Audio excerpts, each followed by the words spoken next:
Salut!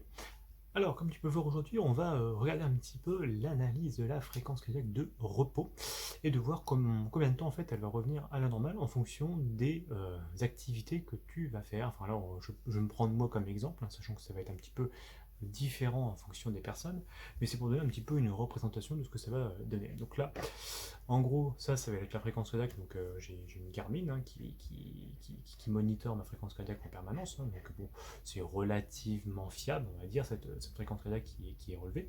Et donc du coup, bah là, on va voir la fréquence cardiaque que je vais avoir pendant que je dors, en gros. Et après, derrière, bah, en fonction de comment elle va s'activer au fur et à mesure.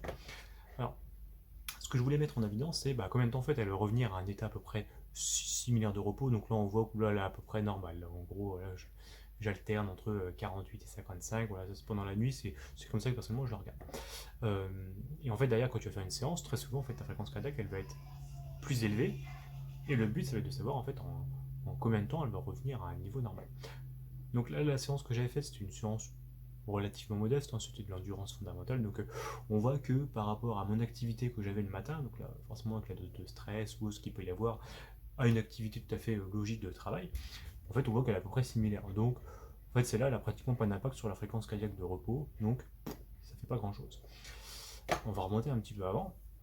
Je crois que j'avais fait une autre séance hein, qui était juste ici aussi. Donc là, on voit qu'elle baisse progressivement, mais là, c'est aussi la baisse progressive avant d'aller dormir. Donc forcément, ici, on va dire que tu as du cortisol en fait qui est sécrété pendant toute la journée. Puis en fait, derrière, à la fin, ton corps, à la fin, il sécrète énormément d'hormones. Alors je crois que c'est l'adénosine, hein, si je dis pas de bêtises, plus mélatonine, qui va avoir tendance à te faire baisser un petit peu cette fréquence cardiaque pour te mettre progressivement en état de repos pour aller dormir. Donc là, on voit que ça baisse progressivement, mais là, on va dire que l'impact, il est toujours à peu près similaire à ce qu'il y avait avant. Tu vois, il n'y a pas de grande différence. Et celle qui va être intéressante à regarder, et du coup, je vais envie de montrer, c'est celle-là. Parce que, donc ça, c'est celle que j'ai faite lundi, le 23 novembre. Donc on voit que c'était une séance, donc c'était une séance de VMA. Et donc du coup, on va voir le truc, c'est que là, on voit justement la fréquence cardiaque, comment elle était avant, quand je travaillais sans plus, quoi. Et après, derrière, on voit que elle est un petit peu plus élevée. Donc on voit que là, voilà, on va dire, j'alterne des fois quand je me repose plus ou moins, je suis à 60. Et là, on voit que, non, en fait, derrière, je suis toujours 80. C'est ma fréquence la plus basse que je peux obtenir, des fois 70. On voit que du coup, en fait, j'ai pris 10, 15, 20 pulsations de base. Et en fait, d'ailleurs, on voit la belle ligne droite que ça fait pour aller progressivement vers l'état de repos où je vais revenir après un état après normal. Donc, personnellement, les séances de VMA, j'ai tendance à revenir à peu près à une fréquence cardiaque de repos sensiblement la même en moins de 24 heures. Parce que je sais pas, j'ai l'impression que ça ne me fait pas un impact cardiaque énorme. Euh, et on va aller chercher d'autres séances. Donc là, le dimanche, bon, là on s'en fout, il s'est rien de passé. Hein. J'ai fait de la marche. Et on voit aussi, alors, ça, c'est ce qui est important aussi, c'est que la marche a tendance à bien stimuler le repos. Et donc du coup, c'est important de le faire. Marche, vélo, tout ce qui en fait d'ailleurs va te faire ventiler un peu, mais pas trop. Donc normalement, pareil, quand tu fais de la Z1, c'est-à-dire que tu vas pas aller plus loin que 70, allez, 75% d'FC max, on va dire, ça a tendance normalement à pas te fatiguer. Ça n'a pas tendance à faire un impact cardiaque. C'est censé à peu près être similaire.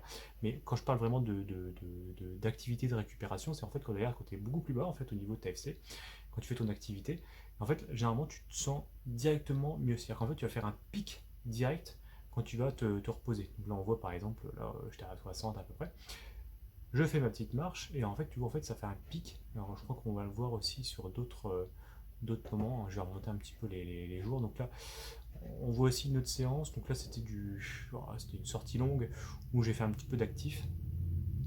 Normalement, on voit que bon, je suis relativement similaire avec ce qu'il y avait avant. On voit que l'impact cardiaque, en fait, il est pas énorme. Ça fait pas comme la grosse ligne droite qu'on a vue sur la séance de VMA.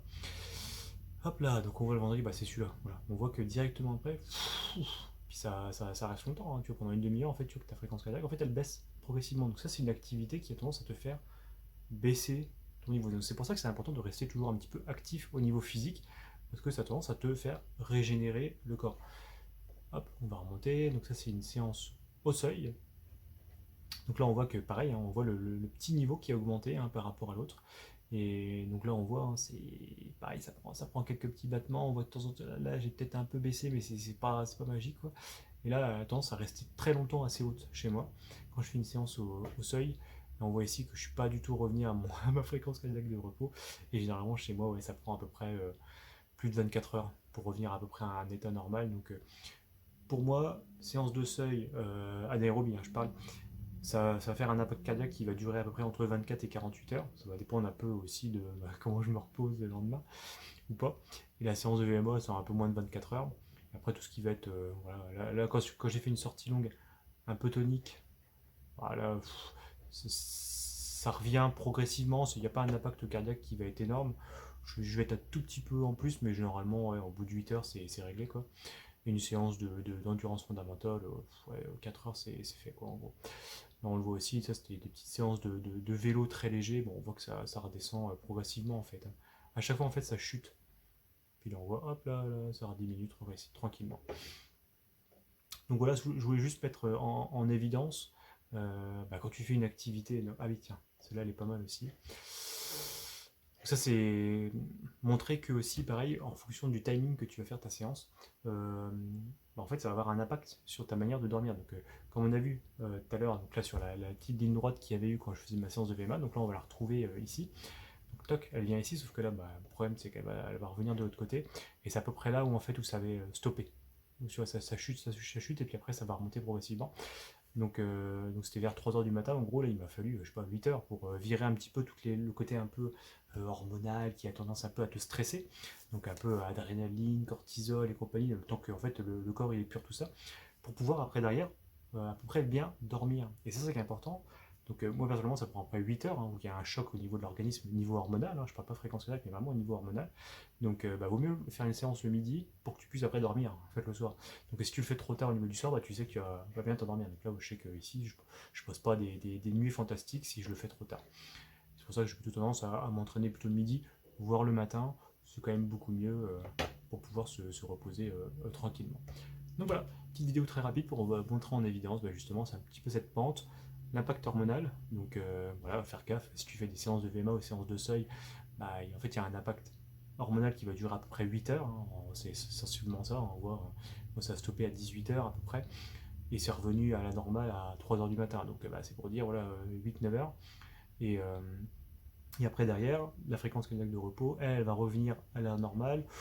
Chez moi, pour une séance de VMA, à peu près 24 heures. Une séance de seuil, presque 48 heures. En gros, voilà. Et après, derrière, toutes les zones, normalement, c'est à peu près tranquille. Et après, derrière, comme tu sais, hein, si tu veux récupérer beaucoup plus vite, ce qui est important, c'est de marcher, de faire du vélo léger pour pouvoir récupérer vraiment le plus vite possible pour revenir, voilà, tu vois, à cet état de repos le plus vite possible. Donc voilà, j'espère que ça t'a plu comme vidéo. Si tu as des questions, n'hésite pas, tu peux y répondre. Salut!